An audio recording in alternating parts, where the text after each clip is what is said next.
자, 이번 시간에는 인체의 네 번째 기관계 배설계를 다루도록 하겠습니다. 자, 배설의 의미는 세포호흡 결과물, 특히 유산소 호흡의 최종 분해 사물들 중에서 우리 몸에 필요 없는 노폐물을 체외로 배출하는 의미인데요.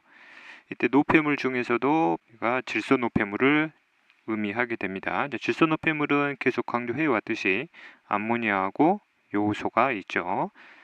자, 그 다음 배설의 목적을 다뤄보도록 하겠습니다. 배설의 첫 번째 목적은 배설의 의미하고 그대로 일치가 됩니다. 그 다음에 두 번째 목적은 항상성을 조절을 배설기를 통해서도 활용을 하게 되는데요.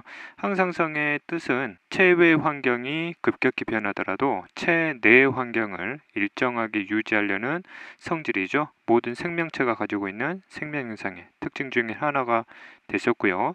그럼 항상성 조절 중에서도 두 가지를 배설기를 통해서 조절을 하게 됩니다. 이때 삼투압은 간단히 설명을 해서 우리가 농도다 라고 해석을 하면 된다고 그랬죠. 자, 농도는 물의 부피당 용질의 질량으로 구한 거고요. 자, 배설기에서 농도 조절은 주로 물을 가지고 조절을 하게 됩니다. 그 목적이 지금 혈장을 기준으로 하고 있는 거죠. 그럼 혈장의 농도가 너무 높다 그러면 물의 양이 적다는 얘기니까 혈액에 있는 물이 몸 밖으로 나가는 걸 최소화 시켜줘야 되고요. 혈액의 삼투압이 너무 낮다 그 말은 혈액에 물이 넘쳐난다는 얘기니까 넘쳐나는 혈액의 물을 빨리 몸 밖으로 빼내줘야 되겠죠. 그래서 이러한 혈액 속에 있는 물을 오줌을 통해서 이제 조절을 하게 되겠죠. 자, 오줌을 만드는 장소가 바로 콩팥이기 때문에 콩팥이 혈장 삼투압을 조절하는 주기관이 됩니다.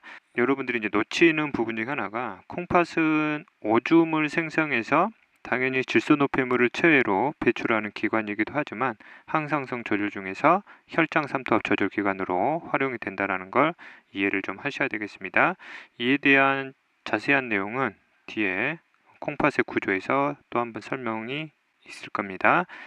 두 번째 항상성 조절이 체온 조절인데요. 배설기를 통한 체온 조절은 내 몸의 체온이 급격하게 정상보다 올라갔을 때 빠르게 낮춰야 되는 상황에서 주로 배설계가 관여하는 체온 조절인데요. 그때 우리가 피부 쪽을 통해서 땀을 분비하게 되죠. 땀의 주성분은 99%가 물이다라고 표현을 했고요. 이 물이 피부를 통해 빼내게 되면 처음엔 액체의 물이 기화가 되면서 체내에 있는 열 에너지를 빠르게 빼낼 수 있는 거죠. 그래서 체온을 빠르게 낮출 수 있는 원인이 되는 거고요. 그럼 땀을 만드는 장소가 바로 땀샘이 되겠죠. 그래서 땀샘은 항상성 중에서도 체온 조절에 관여하는 대표적인 기관이다 라고 이제 여러분들이 이해를 하시면 되겠습니다. 그 다음에 주의할 점은 땀을 통해서도 극히 소량의 질소 노폐물이 빠져나갈 수도 있지요. 근데 땀을 흘리는 목적은 질소 노폐물을 체외로 배출하는 걸 목적으로 하는 게 아니라 체온 조절을 목적으로 한다는 걸 좀 기억을 하시면 되겠습니다. 자, 세포 호흡 결과를 우리가 다시 한번 살펴볼게요. 물론 유산소 호흡 과정으로 설명을 할 겁니다. 자, 세포 호흡의 정의가 반드시 세포 안에서 3대 영양소의 기본 단위를 산소와 함께 완전 분해시키는 과정이죠. 완전 분해되면 공통적으로 두 물질이 만들어지고요. 목적은 ATP를 만드는 거죠.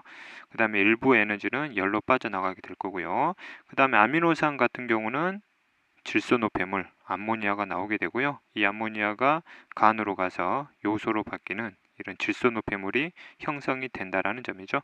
자, 그러면 이 중에서 우리가 이산화탄소, 물, 질소 노폐물이 이제 체외로 어떤 경로를 통해 빠져나간지 설명을 할 건데 크게 세 가지 기관을 통해서 빠져나갈 수 있습니다. 자, 이산화탄소는 주로 폐를 통해서 나가게 되고요. 물 같은 경우는 주로 오줌을 통해서 빠져나가게 됩니다. 근데 이 물이 일부는 땀을 통해서 나가기도 하죠.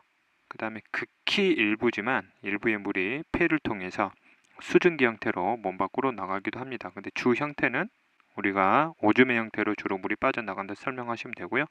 물론 좀 더 구체적으로 들어가게 되면 이 물이 체외로 나가는 방법이 소화액을 통해서 나갈 수도 있겠죠.